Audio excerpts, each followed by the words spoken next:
नमस्कार. मी राहुल कुलकर्णी. मोठीच बातमी आम्ही ब्रेक करतोय. राष्ट्रवादी काँग्रेसमध्ये अर्थात अजित पवार यांच्या नव्या पक्षाच्या अजित पवार यांच्या दुःखद निधनानंतरच्या पक्षाच्या बांधणीचा रिसेट प्लॅन तयार आहे. त्या प्लॅनिंगमध्ये खूप सारे बदल पक्षामध्ये अपेक्षित आहेत आणि त्या बदलाची सुरुवात महिन्याभरापूर्वीच झालेली आहे. पण कुणीतरी त्या बदलाला रोखलं आहे असं पक्षामध्ये वाटतंय. त्याशिवाय श्री सुनील तटकरे यांच्या संदर्भामध्ये काय विचार सुरू आहे आणि त्याचबरोबर राष्ट्रवादी काँग्रेसमध्ये सुनील तटकरे, प्रफुल्ल पटेल विरुद्ध अजित पवार यांना मानणारे असा जो काही उभा गट पडला आहे, त्यांचं नेमकं दबावतंत्र काय आहे हे सगळं समजून घेण्यासाठी हा व्हिडिओ, हे जे लाईव्ह टेलिकास्ट सुरू आहे ते शेवटपर्यंत पहा. चॅनल सबस्क्राईब करा, बेल आयकॉन दाबा. असं आहे की राष्ट्रवादी काँग्रेसच्या अजित पवार पक्षाच्या राष्ट्रीय अध्यक्षपदी सुनेत्रा अजित पवार यांची निवड झाली. ती ज्या पद्धतीनं झाली, पार्थ पवार यांनी शेवटच्या क्षणाला फोन करून श्री अमित शहा यांना कसं सांगितलं की आम्हाला हवं तर उपमुख्यमंत्रीपद नको, पण पक्षाचं अध्यक्षपद पाहिजे, तिथपासून ते आज तागायत राष्ट्रवादी काँग्रेसमध्ये अविश्वास कमालीचा दाटून आला आहे. इतका दाटून आला आहे की कोणीच कोणाबद्दल फारसं वक्तव्य करताना एकमेकांच्या अप्रोक्षसुद्धा दिसत नाही आहे. ही लढाई मुख्यत्वे पार्थ पवार यांच्याकडं पक्षनेतृत्व आल्यापासून सुरू झालेली आहे. पार्थ पवार यांना असं वाटतं की आपल्याला आपल्या पद्धतीनं नव्या टीमसह काम करण्याची मुभा मिळायला हवी. दुसरीकडं ज्यांनी पक्षासाठी खास्ता खाल्ल्या असं त्यांना वाटतं ते श्री सुनील तटकरे, श्री प्रफुल्ल पटेल आणि मग बाकीची मंडळी यांना असं वाटतं की पार्थ पवार यांच्याकडं पॉलिटिकल मॅच्युरिटी कमी आहे. त्याच्यातनं सुरुवातीला अविश्वासाचं वातावरण आणि मग ते आत्ता कमालीचं टोकाला गेलेलं आहे. दोन्हीही गट एकमेकांच्या विरोधामध्ये दबावतंत्र करतायत. याची चर्चा सुरू असताना थेट राष्ट्रीय अध्यक्षाच्या निवडीवरतीच पक्षाचे राष्ट्रीय सचिव सच्चिदानंद सिंह यांनी कायदेशीर आव्हान दिलं. 9 जुलैला राष्ट्रीय अध्यक्षा सुनेत्रा पवार, राष्ट्रीय कार्याध्यक्ष प्रफुल्ल पटेल, पक्षाचे राष्ट्रीय सरचिटणीस बृजमोहन श्रीवास्तव यांना कायदेशीर नोटीस बजावली आहे. ही संपूर्ण निवड प्रक्रिया बेकायदेशीर, अस्तित्वहीन आणि शून्य घोषित करण्याची मागणी सिंह यांनी केलेली. आणि पक्षामध्ये अजित पवार गटाला असं वाटतं की हे सगळं प्रफुल्ल पटेल यांच्या सांगण्यावरून किंवा सुनील तटकरे यांच्या सांगण्यावरून सुरू आहे. आणि ही चर्चा सुरू असताना प्रफुल्ल पटेल यांनी मोठं विधान केलं. ते असं म्हणाले की पक्षामध्ये सुधारणांची गरज आहे. अजित पवार यांच्या निधनामुळं निर्माण झालेली पोकळी भरून काढणं सोपं नाही आहे. पक्षाला काही सुधारणात्मक उपाययोजना कराव्या लागतील, पण या उपाययोजना कोणत्या ह्याच्यावरती मात्र प्रफुल्ल पटेल यांनी कोणतंही भाष्य केलं नाही. अधिकृत निवडणूक कार्यक्रम जाहीर करणं, उमेदवारी अर्ज मागविणे, उमेदवाराची यादी प्रसिद्ध करणं, गुप्त मतदान घेणं, या सर्व घटनात्मक प्रक्रिया डावलल्या असल्याचा आरोप जेव्हा राष्ट्रीय सचिव सच्चिदानंद सिंह यांनी केला आहे त्या नोटिसीमध्ये, त्याच्यात असं दिसतं आहे की पक्षामध्ये आता जवळजवळ उभी फूट तयार झाली. आत्ता जी मी मोठी बातमी ब्रेक करणार आहे ती बातमी मुख्य प्रवाहातल्या माध्यमामध्ये आता यायला सुरुवात होईल. राष्ट्रवादी काँग्रेसमध्ये पार्थ पवार यांना हव्या तशा पद्धतीच्या फ्रंटलच्या सगळ्या नेमणुका, मग त्याच्यामध्ये युवक, युवती, फादर, मदर, वेगळे सेल, तुमचे प्रवक्ते, ह्या सगळ्यांच्या नेमणुकासाठी महिन्याभरापूर्वी सुनेत्रा पवार यांनी सुनील तटकरे यांना पत्र दिले. राष्ट्रीय अध्यक्षांनी प्रदेशाध्यक्षांना पत्र दिलेलं आहे, परंतु अद्यापही त्या नेमणुका रखडलेल्या आहेत. जर राष्ट्रीय अध्यक्षांनी दिलेल्या पत्रावरती प्रदेशाध्यक्ष विचार करत असतील तर ह्याचा अर्थ तुमच्या लक्षात येत असेल की पक्ष पूर्णपणे दुभंगलेला आहे.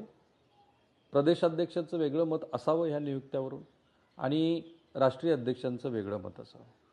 हे सगळं कमी होतं की काय, पण जे वरिष्ठ नेते आहेत त्या वरिष्ठ नेत्यांचा आपल्या पक्षाला पक्षविस्तारासाठी काय उपयोग असा विचार पार्थ पवार यांच्या मनात आहे असं दिसतंय. कारण एकतर आत्ताची जी स्पर्धा त्यांची सुरू आहे ती ऑब्व्हियसली एकनाथ शिंदे यांच्याबरोबर सुरू आहे. अजित पवार यांच्या दुर्दैवी निधनानंतर महाराष्ट्रामध्ये जो एक पॉलिटिकल स्पेस तयार झाला आहे, खास करून मराठा समाजाचं नेतृत्व कुणाकडं, हा जो स्पेस तयार झाला आहे तो भरून काढण्याचा प्रयत्न एकनाथ शिंदे करत आहेत. मग त्याला प्रत्युत्तर कोण देणार, तर तो अर्थातच अजित पवार यांच्या पक्षाकडून अपेक्षित होतं. पण आत्ता पक्षाचं जे नेतृत्व आहे ते ओबीसी समाज घटकाचं आहे. बरं, ह्या मंडळींनी पक्षासाठी काम केलं आहे असं त्यांना वाटतं आणि ते दिसलेलं आहे महाराष्ट्राला, की सुनील तटकरे असतील, छगन भुजबळ असतील, प्रफुल्ल पटेल असतील, धनंजय मुंडे असतील, या मंडळींनी पक्ष विस्तारासाठी निश्चित काम केलेलं आहे. अनेक काळ ते पक्षाच्या विस्तारामध्ये राज्यभर दौरे करत राहिले, भाषणं करत राहिले, पक्ष चालवत राहिले. पण आत्ताच्या बदललेल्या परिस्थितीमध्ये ह्या नेतृत्वाचा आपल्याला काहीही उपयोग नाही आहे असं पार्थ आणि त्यांच्या टीमला वाटतं. आणि त्यामुळं हाही विचार सुरू आहे की काय प्रदेशाध्यक्ष बदलला जाऊ शकतो का, आणि त्या दृष्टीनं एक चाचपणी सुरू होती आहे की मराठा समाजाचा प्रदेशाध्यक्ष करावा का, त्या दृष्टीनं ज्याला संपूर्ण महाराष्ट्राचं आकलन आहे असा कोणी नेता आहे का, याची चाचपणी सुरू आहे. आणि माझ्या मते या फ्रंटलच्या रखडलेल्या नेमणुका, प्रदेशाध्यक्ष संदर्भामध्ये सुरू असलेला विचार हे सूचित करतो आहे की राष्ट्रवादी काँग्रेसमध्ये घमासान अपरिहार्य आहे. हाही प्रयत्न झाला होता की जेव्हा पार्थ पवार यांना सुनील तटकरे यांच्या चिरंजीवांना तिकीट देताना त्यांचा वेगळा विचार होता, पण जेव्हा राज्यसभेच्या सदस्यत्वासाठीची निवड करायची, उमेदवारी द्यायची ठरली, तेव्हा एक तुमचा एक आमचा अशा पद्धतीनं ही निवड झाली. पण तेव्हाही सुनेत्रा पवार आणि पार्थ पवार यांचा कदाचित असा विचार असावा होता असं म्हणतात, सूत्र सांगतात की आता नव्यांना संधी दिली पाहिजे. पण तिथेही दबावतंत्राचा वापर झाला असं त्यांना वाटतं. आणि त्या दबावतंत्रामुळं सुनील तटकरे यांच्या घरामध्ये आणखीन एक विधान परिषद आणि राज्यसभेचं सदस्यत्व प्रफुल्ल पटेल यांच्या अनुयायांना किंवा जवळच्या व्यक्तीला मिळालं. आत्ता पुन्हा तेच दबावतंत्र सुरू आहे आणि ते दबावतंत्र हे केंद्रीय पातळीवरती मंत्री कोण होणार यासाठी सुरू आहे असं दिसतंय. राष्ट्रवादी काँग्रेसला केंद्रामध्ये 2 राज्यमंत्रीपद किंवा 1 कॅबिनेटचं मंत्रिपद मिळेल. ते मंत्रिपद आपल्याला हवं यासाठी सुनील तटकरे आणि प्रफुल्ल पटेल प्रयत्न करत आहेत. दुसरीकडे ते मंत्रिपद हे आपल्याला मानणाऱ्या किंवा पक्षविस्ताराच्या दृष्टीनं, त्यांच्या बाजूनं पक्षविस्ताराच्या दृष्टीनं जो व्यक्ती मदत करू शकेल त्यांना द्यावा असा दृष्टिकोन पक्षामध्ये आहे. आणि हा जो संघर्ष आहे, हा संघर्ष अधिक व्यापक होत राहील असं दिसतंय. कारण ज्या पद्धतीनं काल नोटीस थेट राष्ट्रीय अध्यक्षाला निवडीच्या संदर्भात राष्ट्रीय सचिव देतात, तर हे काही साधं राजकारण तर आहेच नाही. याच्यामध्ये बरेच अंतर्पदर आहेत. त्या अंतपदर जे आहे त्या अंतपदरांची उकल करण्याचा प्रयत्न आता दोन्ही बाजूनं सुरू आहे. आणि त्याच्यामध्ये कायदेशीर लढाई, उघडपणे एकमेकांच्या विरोधामध्ये वक्तव्य असं होण्याची दाट शक्यता आहे. कारण प्रफुल्ल पटेल यांनी त्याचं कालच सुतोवाच केला. त्यांनी पहिल्यांदा सांगितलं की पक्षामध्ये सुधारणांची गरज आहे. आता जो व्यक्ती इतका वरिष्ठ पातळीवरती आहे तर त्यांनी ही बाब पक्षाच्या फ्रंटवरती सांगणं आवश्यक आहे. याचेही 2 अर्थ होतात. एक, त्यांचं पक्षातलं महत्त्व पूर्णपणे संपलं आहे, जसं सुनील तटकरे यांच्याबद्दलही चर्चा सुरू आहे, किंवा एवढ्या वरिष्ठ नेत्यांचं कुणीही पक्षामध्ये ऐकत नाही आणि त्यामुळंच अशा पद्धतीचं त्यांचं वक्तव्य, ज्याला आपण खदखद म्हणू शकतो, ती बाहेर आली. आणि ती बाहेर आल्यानंतर आता पक्षामध्ये मोठ्या प्रमाणात चर्चा सुरू आहे की नेमकं पक्षामध्ये काय चाललं. मला विचाराल तर पक्षामध्ये विसंवाद आहे. पक्षामध्ये हा जो नेतृत्वाचा खडखडाट आहे, त्याच्यामध्ये नेतृत्व बदलाचा जो खडखडाट आहे, तो खडखडाट ह्या नव्या नेतृत्वाला सिनियर मंडळी स्वीकारायला तयार नाहीत. त्याच्यामुळं अधिक जास्त झाला आणि त्याचा आवाजही मोठा होतो. आणि हा आवाज जितका मोठा होत राहील तितकं राष्ट्रवादी काँग्रेसमधल्या विसंवादाचे सूर महाराष्ट्राला दिसतील. याशिवाय सुद्धा आणखीन बऱ्याच घडामोडी घडत आहेत, पण इतक्यात कशाला, येत्या 1-2 दिवसामध्ये त्याचे पडसाद तुम्हाला उमटलेले दिसतील.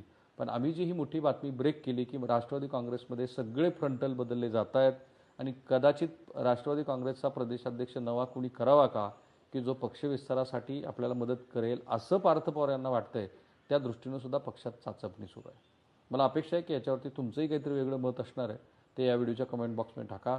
महाराष्ट्रातल्या प्रत्येक राजकीय, सामाजिक, आर्थिक आणि जागतिक पातळीवरच्या घडामोडीवरती आपलं किती अचूक आणि बारकाईने लक्ष आहे हे तुम्ही पाहत आहात. म्हणूनच मी तुमचा आभारी आहे, कारण तुम्ही अक्षरशः लाखोच्या हजारोच्या संख्येने हे व्हिडिओ पाहता. हे फक्त पाहू नका, चॅनल सबस्क्राईब करा, बेल आयकन दाबा आणि जगभरातल्या मराठी प्रेक्षकांच्या घरोघरी हे व्हिडिओ जाऊ द्या. Thank you. Have a nice day.